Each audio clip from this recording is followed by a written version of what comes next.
Halo, selamat malam teman-teman yang diberkati oleh Tuhan. Saya harap teman-teman nggak berkurang sukacitanya karena pada malam hari ini khotbahnya di recording. Karena memang ada teman-teman yang sudah tahu jaringan saya di sini kurang bagus ya. Makanya pas Niar hubungin saya untuk pelayanan, Niar juga bilang nggak apa-apa kok direkam terus masukin di YouTube, nanti di-share. Dan yang terjadi 2 minggu yang lalu waktu Ibu Gembala yang sharing firman Tuhan, saya udah beberapa kali coba untuk join tapi nggak bisa. Kemudian saya mencoba untuk keluar dari tempat tinggal saya untuk cari tempat yang kemungkinan internetnya lebih bagus, jaringannya lebih bagus, tapi ternyata sama aja nggak bisa join sama sekali, nggak tahu kenapa. Dan memang setiap sore di sini suka banyak kali hujan ya. Itu mungkin juga penyebab jadi kalau sore itu jaringan saya kurang bagus. Dan yang minggu kemarin saya bisa join tapi tetap aja ada gangguan, nggak bagus jaringannya, jadi putus-putus. Ya gitulah. Jadi teman-teman, saya berharap teman-teman bisa menerima dengan baik keberadaan saya sekarang ini ya, khotbah lewat rekaman. Tapi saya percaya bahwa berkat firman Tuhan itu akan sampai bagi kita yang mau terbuka hatinya lewat kebenaran firman Tuhan. Amin. Amin. Puji Tuhan. Nah, teman-teman mungkin ingat atau tahu ayat firman Tuhan yang berbunyi, apapun juga yang kamu perbuat, perbuatlah dengan segenap hatimu, seperti untuk Tuhan dan bukan untuk manusia. Ayo, terdapat di mana? Ya, benar. Kolose 3 ayat 23. Apapun juga yang kamu perbuat, perbuatlah dengan segenap hatimu, seperti untuk Tuhan dan bukan untuk manusia. Nah, pada malam hari ini saya akan berbicara mengenai menyenangkan hati Tuhan atau hidup menyenangkan hati Tuhan. Perlu kita ketahui dan cermati dari ayat yang saya sebutkan tadi, bahwa di atas segala aktivitas yang kita lakukan di dalam dunia ini, atau aktivitas yang kita lakukan saat-saat ini, yang utamanya adalah Tuhan. Yang utamanya adalah Tuhan. Nah, apa yang perlu kita perhatikan di masa muda kita, atau selama kita berada di dalam dunia ini, selama Tuhan memberikan kesempatan kita berada di dalam dunia ini ya. Yang pertama yang perlu kita perhatikan adalah perasaan Tuhan yang harus kita utamakan daripada perasaan orang lain atau perasaan kita sendiri. Sekali lagi, perasaan Tuhan yang harus kita utamakan daripada perasaan orang lain atau perasaan kita sendiri. Mungkin kedengarannya ekstrim ya, tetapi ini yang harus menjadi pengingat di dalam diri kita sebagai anak muda adalah kita harus lebih mementingkan perasaan Tuhan di atas segalanya. Tetapi kebanyakan terkadang kebalik ya. Kita lebih mementingkan perasaan orang lain, kita lebih mementingkan perasaan kita sendiri, pikiran kita sendiri, daripada kita mementingkan perasaan Tuhan atau mengutamakan perasaan Tuhan. Dan yang kedua yang perlu kita yang perlu kita ingat selama kita berada di dalam dunia ini, selama kita masih muda ya, di masa muda kita ini, adalah tanggapan atau penilaian Tuhan itu yang lebih penting daripada tanggapan orang lain kepada kita, atau mungkin tanggapan diri sendiri ya. Kita memang hidup bersama di dalam dunia ini. Kita butuh keluarga, kita butuh sahabat, kita butuh teman-teman, kita butuh komunitas, kita butuh teman hidup. di dalam dunia ini kita butuh juga tanggapan mereka, kita juga butuh sekali-sekali kita butuh penilaian dari mereka tentang hidup kita. Tetapi yang lebih utama yang harus kita ketahui adalah yang utama di dalam kehidupan kita adalah tanggapan Tuhan mengenai kita atau penilaian Tuhan terhadap kita. Itu yang paling utama di dalam kehidupan kita yang perlu kita ketahui.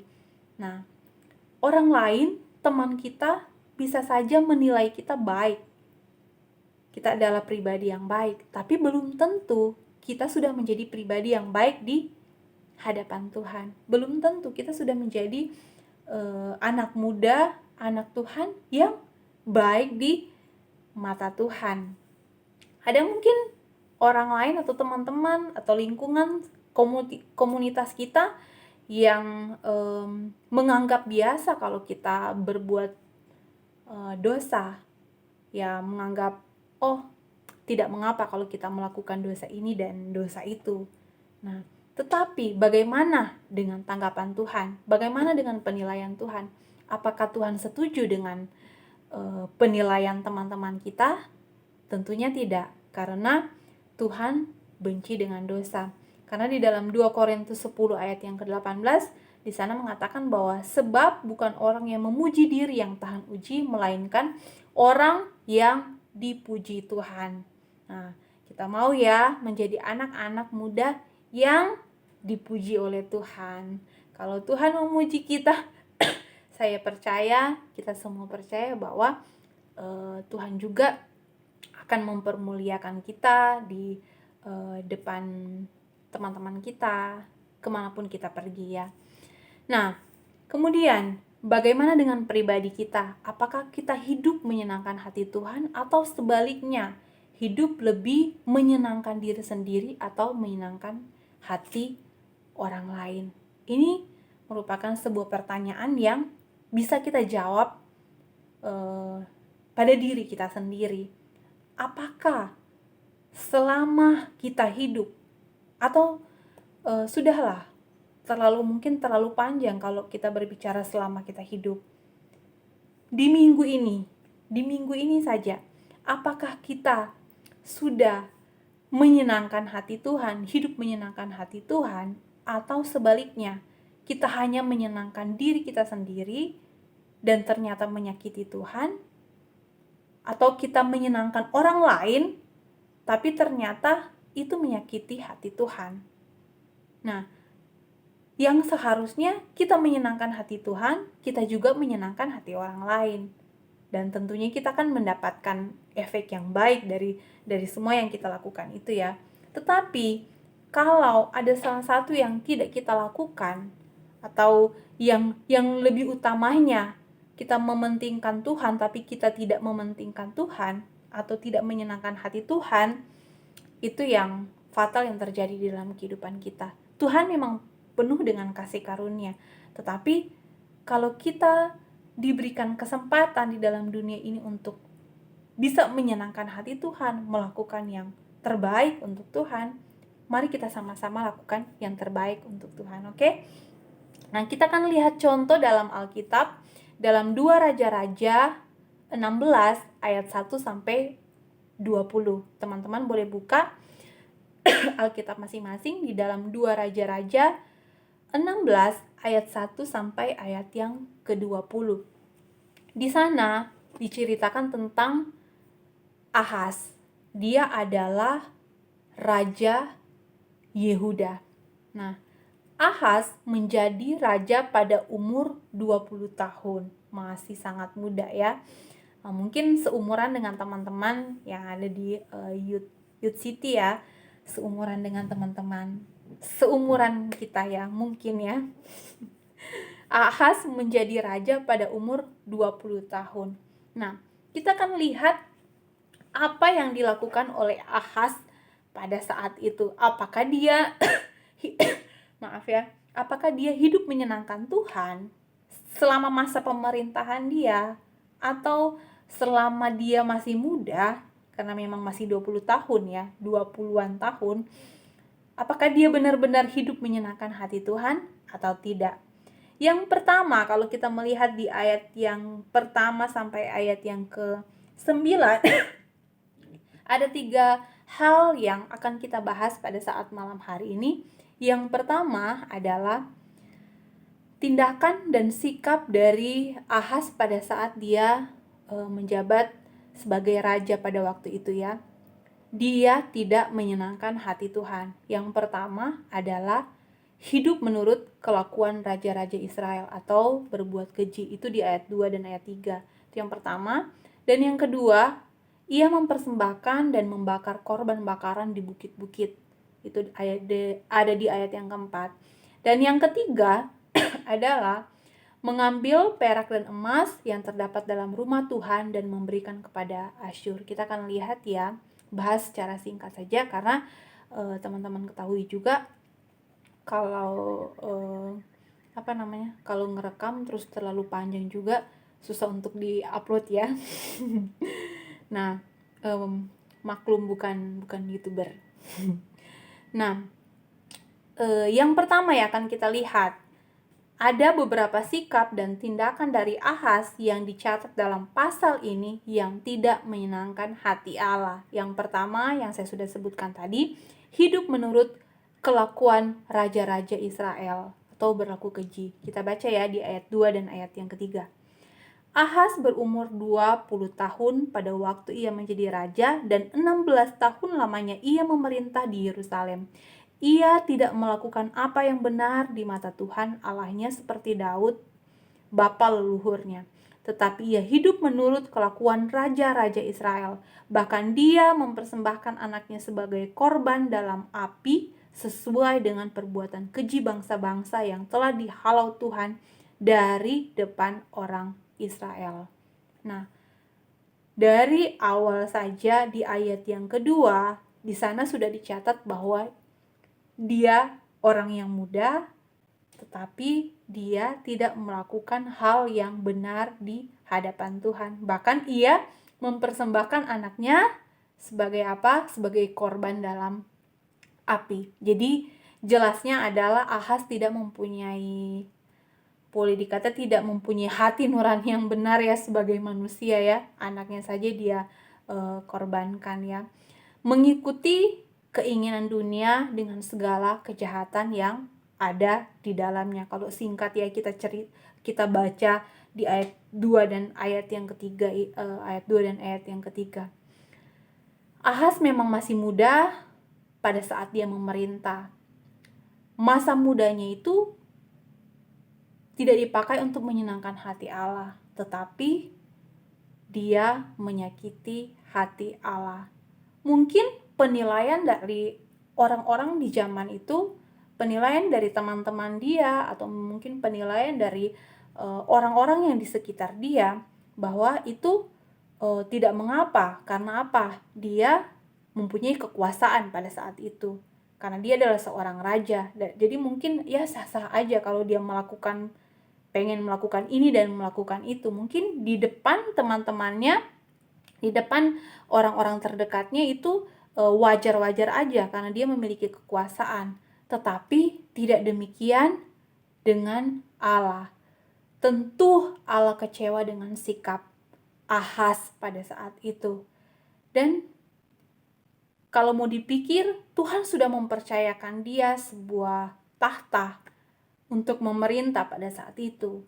Apalagi diberikan pada saat yang dia masih sangat-sangat muda. Tentunya seharusnya teman-teman ya, mempergunakan kesempatan itu dengan baik untuk apa? Menjadi pemimpin yang hidup menyenangkan hati Tuhan. Gitu. Bukan untuk menyenangkan diri dia sendiri, bukan untuk hanya menyenangkan masyarakat yang dia pimpin, tetapi sebenarnya yang paling utama adalah menyenangkan hati Tuhan. Yang perlu kita ingat dari kisah Ahaz ini, yang pertama adalah apapun yang Tuhan percayakan bagi kita di dalam dunia ini, kita terima dan gunakanlah itu untuk memuliakan Tuhan. Kita terima semua yang Tuhan percayakan di dalam kehidupan kita selagi kita masih muda untuk menyenangkan hati Tuhan. Bukan hanya untuk menyenangkan diri sendiri, bukan hanya untuk menyenangkan orang lain, tetapi yang paling utama adalah menyenangkan hati Tuhan. Memang benar di ayat 2 dan ayat yang ketiga ini dicatat bahwa dia hidup menurut kelakuan raja-raja Israel. Nah, hidup kita sebagai anak-anak muda, kelakuan kita harusnya menjadi anak-anak yang menyenangkan hati Tuhan. Lewat apa? Sikap, tindakan kita setiap hari. Tentunya teman-teman sudah tahu ya, tidak perlu dijelaskan lagi bagaimana harus kita bersikap dengan baik, dengan benar. Kita sudah tahu semuanya.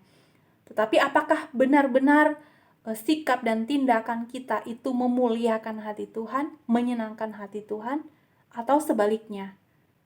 Dengan sikap, tindakan kita, kelakuan kita, apapun yang kita lakukan, ternyata menyakiti hati Tuhan. Yakobus 4 ayat yang keempat di sana mencatat bahwa kita melihat bahwa persahabatan dengan dunia menjadikan kita musuh Allah.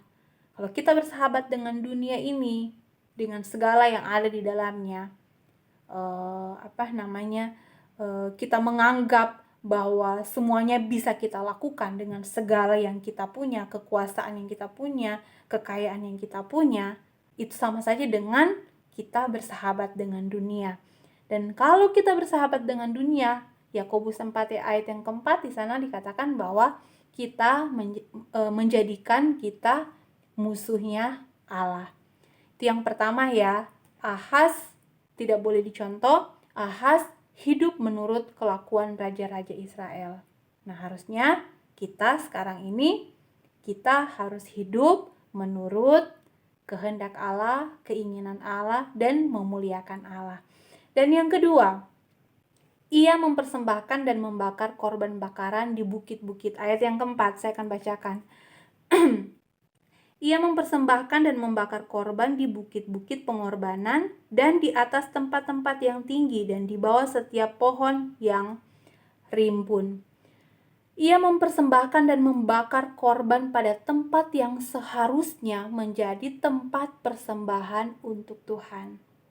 Tempat persembahan seharusnya tempat itu untuk mempersembahkan korban-korban yang harum untuk Tuhan. Tetapi apa yang dilakukan oleh Ahaz pada waktu itu, ia mempersembahkan korban bakaran di bukit-bukit pengorbanan dan di atas tempat-tempat yang tinggi dan di bawah setiap pohon yang rimbun. Itu bukan untuk persembahkan kepada Tuhan, tetapi persembahkan kepada Allah-Allah yang lain.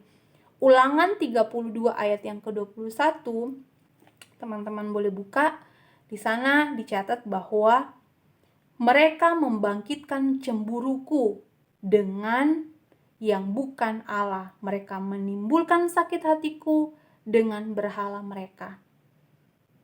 Nah, Tuhan kita penuh kasih, Tuhan kita penuh dengan cinta, dengan kemurahan, tetapi Tuhan juga itu pencemburu. Tuhan sangat cemburu kalau membangkitkan amarahnya, membangkitkan cemburunya. Dengan apa? Menimbulkan sakit hati Tuhan dengan berhala-berhala mereka. Menimbulkan sakit hati Tuhan. Jadi Ahaz ini melakukan aktivitas yang tidak dikehendaki oleh Allah, melakukan pekerjaan yang tidak dikehendaki oleh Allah, yang tidak menyenangkan hati Allah, dan membangkitkan cemburu Allah. Simple saja, apa yang membuat hati Tuhan menjadi sakit? Atau apa yang membuat hati Tuhan menjadi cemburu dalam kehidupan kita ya? Ya, simpelnya terkadang kita lebih mementingkan orang lain daripada mementingkan Tuhan. Kita lebih memilih hobi kita daripada kita mendekat dengan Tuhan. Tidak salah kita memiliki hobi, tapi kalau itu sudah berlebihan, itu akan menimbulkan juga cemburunya Tuhan, dan kita lebih mementingkan kesibukan kita daripada kita mendekatkan diri kepada Tuhan. Itu yang menimbulkan cemburu Allah. Jadi gimana ya, kalau kita mau hidup menyenangkan hati Tuhan, menyenangkan pribadinya Tuhan, mari jangan bangkitkan cemburu Tuhan. Artinya bahwa kita sebenarnya harus tambah hari tambah dekat sama Tuhan, tambah hari tambah mengagumi Tuhan, tambah hari tambah mencintai Tuhan. Ada satu kalimat rohani yang saya dapat beberapa waktu yang lalu, mengatakan bahwa tahu nggak apa yang menyakiti hati Tuhan? Saat kamu bilang percaya kepadanya, tetapi kamu khawatir akan hari esok dan masa depanmu.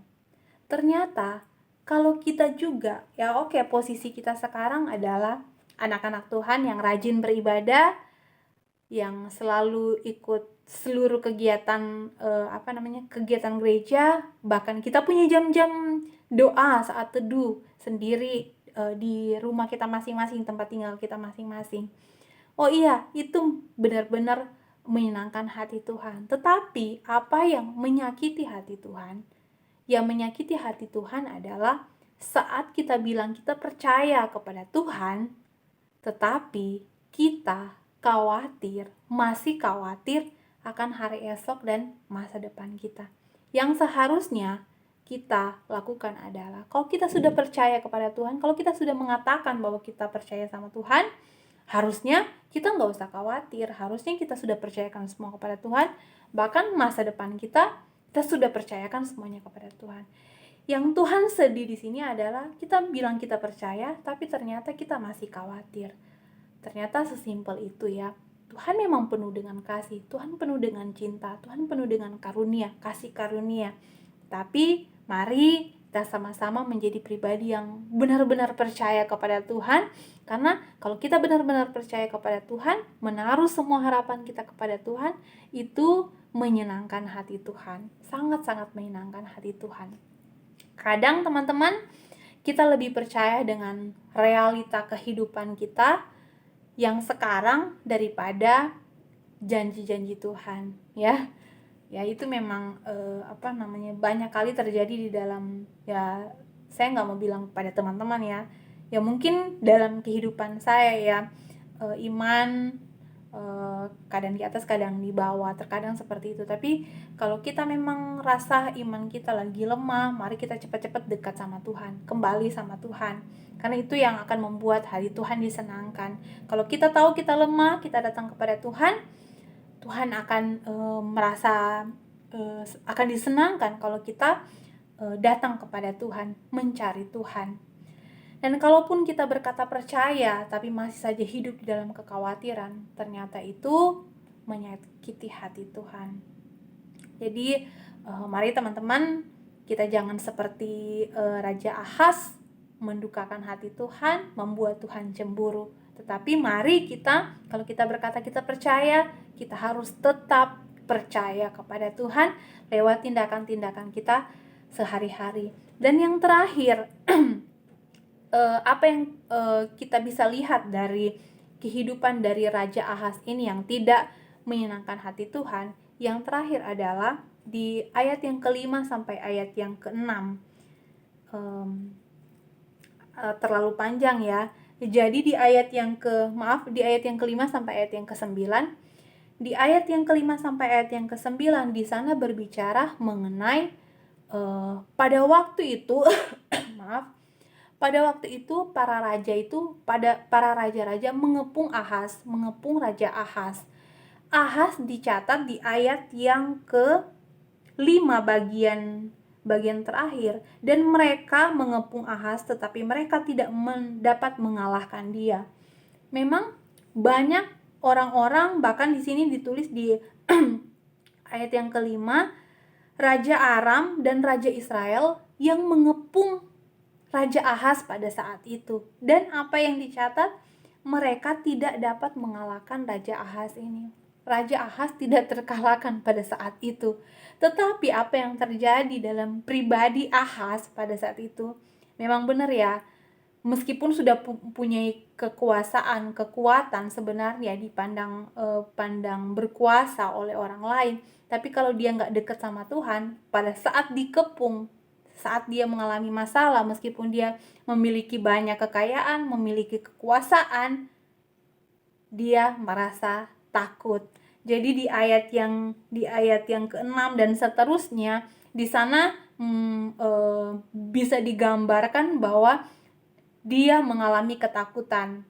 Dia sangat ketakutan pada saat itu, dan dalam kesesakannya, dalam ketakutannya, bukannya dia lari kepada Tuhan, tetapi lagi-lagi dia menyakiti hati Allah. Ya memang ya, dasar orang yang dari awal tidak menyenangkan hati Tuhan, pada saat mengalami pencobaan pun, yang harusnya udah berbaliklah sama Tuhan, datanglah sama Tuhan, tapi lagi-lagi dia menyakiti hati Tuhan.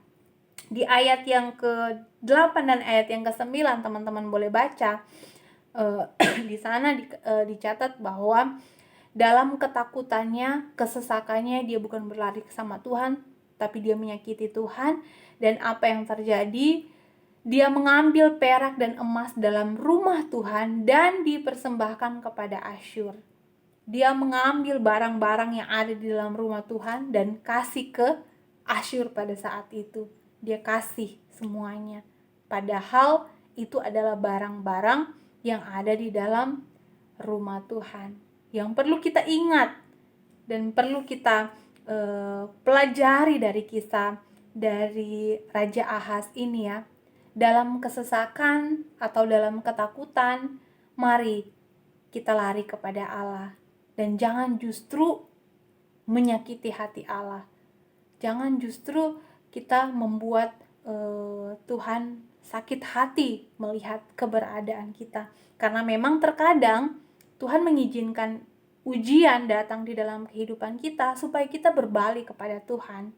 Memang ada dua hal yang akan terjadi di dalam kehidupan kita saat kita mengalami ujian. Kalau saat Tuhan mengizinkan ujian terjadi dalam kehidupan kita, bisa saja kita lebih mendekat kepada Tuhan, atau bisa saja kita lebih tambah menjauh sama Tuhan. Nah, itu ada dua kemungkinan yang akan terjadi dalam kehidupan kita saat kita mengalami ujian. Tapi saya berharap kita semua, teman-teman, saya juga pribadi, semuanya kita masih belajar ya, masih belajar.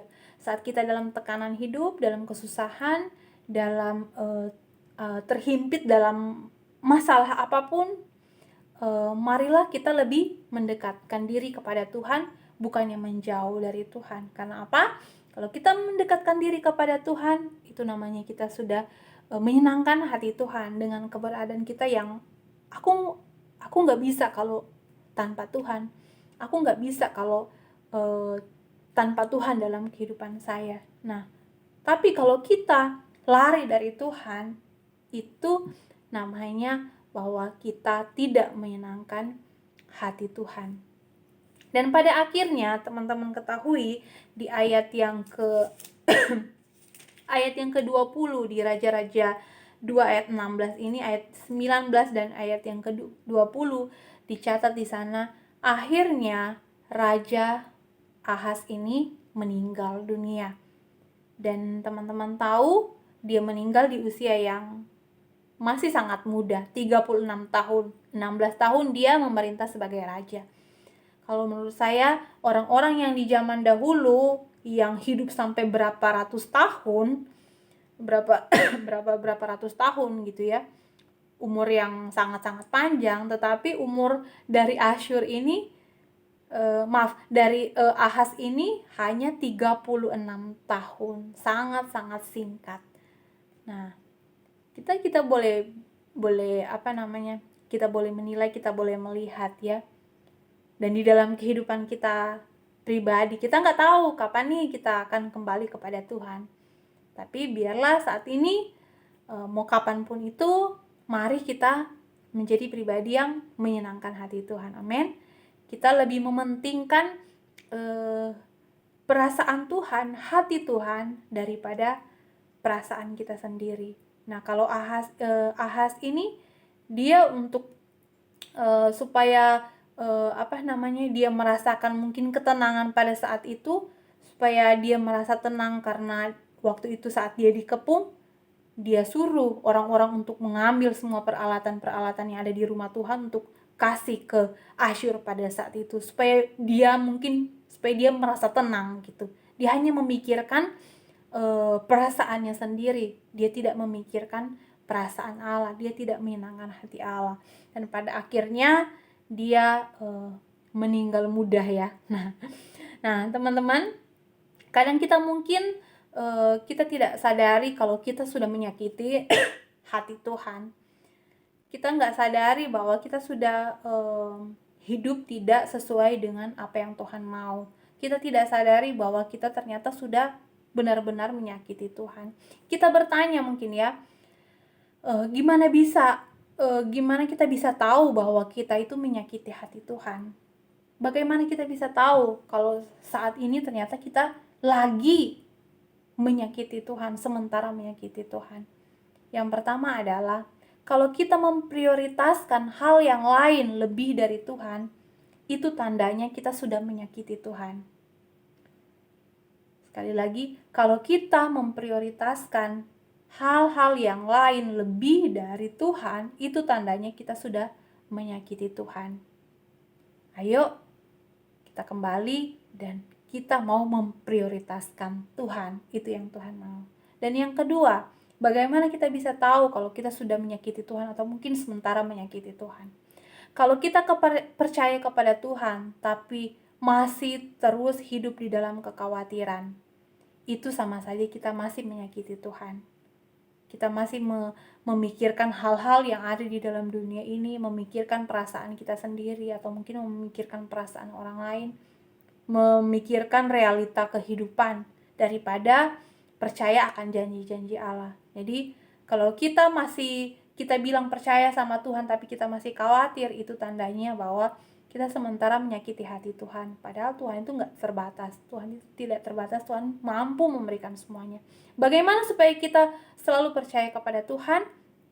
Mari kita harus kokohkan iman kita kepada Tuhan. Saat kita mulai rasa-rasa lemah di dalam diri ini, dalam hidup ini, kita harus berani berkata bahwa Tuhan, saya tidak mampu. Tuhan, saya tidak sanggup. Tuhan, tolong buang setiap kekhawatiran yang ada di dalam hati saya, dalam pikiran saya. Saya mau hidup menyenangkan Tuhan dan kembali percaya kepada Tuhan, percaya seutuhnya. Dan yang ketiga adalah, bagaimana kita bisa tahu kalau kita sementara menyakiti Tuhan atau sudah menyakiti Tuhan? Adalah kalau kita menyakiti sesama kita. Kalau kita menyakiti sesama kita, sama saja kita sudah menyakiti hati Tuhan. Jadi ingat jelas bahwa kalau kita sudah atau sementara atau barusan kita menyakiti hati sesama kita dengan keadaan yang sadar, itu sama saja kita sudah menyakiti hati Tuhan. Karena firman Tuhan berkata bahwa musuh kita aja kita harus kasihi, kita harus doakan mereka, kita harus berkati mereka, apalagi sesama kita. Jadi ingat bahwa kalau kita sudah menyakiti sesama kita, itu sama saja kita sudah menyakiti hati Tuhan. Yuk, mari teman-teman, kita hidup di dalam Tuhan, kita pakai masa muda kita untuk menyenangkan hati Tuhan. Menyenangkan hati Tuhan itu yang terutama dalam kehidupan kita. Ya, kita bisa saja mungkin ya memang pelajaran yang saya terima pribadi saya di hari-hari ini, bahwa memang benar kita tidak bisa menyenangkan hati semua orang. Kita tidak bisa menyenangkan hati semua orang, dan belum tentu juga kalau kita menyenangkan hati orang, belum tentu itu yang diinginkan Tuhan untuk kita lakukan kepada orang tersebut ya. Kadang-kadang kita harus bersikap tegas juga. Kadang mungkin omongan kita mungkin tegas, tetapi membawa dampak yang baik kepada orang lain. Tidak selamanya itu menyakiti hati Tuhan, atau tidak selamanya itu juga menyenangkan hati Tuhan. Tapi yang intinya yang kita perlu pelajari bersama-sama bahwa mari kita sama-sama hidup mau menyenangkan hati Tuhan. Jadi mari kita harus hati-hati banget sih, hati-hati banget, dan perlu tuntunan Roh Kudus supaya benar-benar kita tidak menyakiti sesama dan kita tidak menyakiti Tuhan. Itu yang terutama. Dan kita harus ingat bahwa ya tanggapan orang boleh keliru, boleh salah mengenai kita, tetapi kita ingat bahwa yang lebih utama adalah tanggapan Tuhan, pikiran Tuhan terhadap kita. Dan apa yang harus kita lakukan, tindakan yang kita lakukan adalah mari kita hidup untuk menyenangkan hati Tuhan. Yang terakhir di dalam Matius 25 ayat 41 sampai ayat yang ke-45, di sana dicatat bahwa dan ia akan berkata juga kepada mereka yang di sebelah kirinya, "Enyalah daripadaku, hai kamu orang-orang yang terkutuk, enyalah ke dalam api yang kekal, yang telah sedia untuk iblis dan malaikat-malaikatnya.